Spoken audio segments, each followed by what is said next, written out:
Parating na sa The Netherlands ang iba pang kaanak ni dating Pangulong Rodrigo Duterte. May banat naman ulit sa gobyerno si VP Sara sa muli niyang pagharap sa mga taga-suporta ng kanyang ama. Mula sa The Hague, Netherlands, narito ang report ni Senior News Correspondent Jovi Francisco.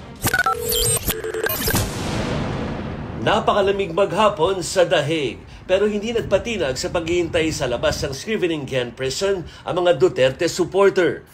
Nagbabakasakali silang may dumating na kaanak at kaalyado ni dating Pangulong Rodrigo Duterte. Kaya naman, tuwang-tuwa sila nang dumating si Vice President Sara Duterte. Agad silang kinausap ni VP.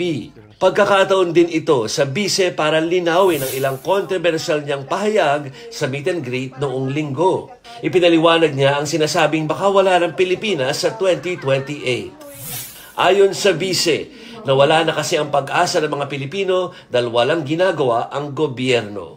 Well, lugmok na tayo sa kahirapan because at this point, we should be working our way up, but it seems that we are working to go to the dumpster. Nilinaw din niya ang sinabi niyang pwedeng mangyari sa kanyang ama ang nangyari noon kay dating Senador Ninoy Aquino. Ang binabasihan lang natin is kung ano yung nangyari. Ito ay nagpapakita kung ano yung kapasidad o capacity nila. Hindi naman si dating Pangulong Rodrigo Duterte ang nagsasabi na magiging Ninoy siya at ang nagsabi nun ako at hindi si Pangulong Duterte. Correct. Those were my fears for the life of my father. Hindi rin niya daw pinagre-resign si Pangulong Bongbong Marcos. Wala akong masabi ever na magdapat mag-resign. Baka totoo kayo. Ang sinabi ko lang kahapon, andun siya kahapon nanawagan andun siya kahapon, si Maris.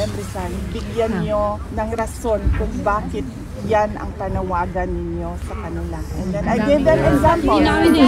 Pero nang matanong kung handa ba siyang tumakbo sa pagkapangulo, mahirap paasahin ang mga tao tapos alam mo namang hindi ka magtatagumpay sa kandidatura mo. So kailangan paniguraduhin na mananalo.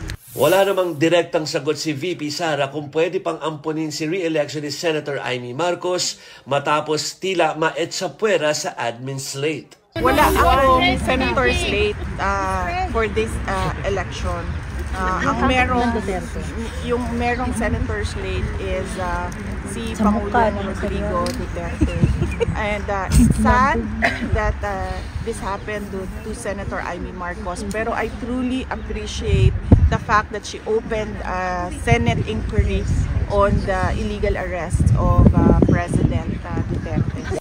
Mananatili sa Netherlands si VP Sara hanggat hindi pa kompleto at aprobado ang legal team ng kanyang ama. Pero malapit naman na raw siyang samahan dito ng inang si Elizabeth Zimmerman. Parating na rin ang common law wife ng dating Pangulo na si Hanilet Avancenia at anak nilang si Kitty. Sakto sa 80th birthday ni Digong sa March 28. Wala man kaming problema, kaming magkakapatid, wala man kaming problema. Yung mga nanay namin may problema. Pati ang palasyo, nauna na ring bumati ng happy birthday sa dating Pangulo. Kantahan natin ang happy birthday. Yun lang po. Siyempre birthday po yun. Kailangan po maging maligaya ang taong nag-birthday at wini-wish po natin siya ng happy birthday. Nagbabalita mula sa Frontline, Jovi Francisco, News 5.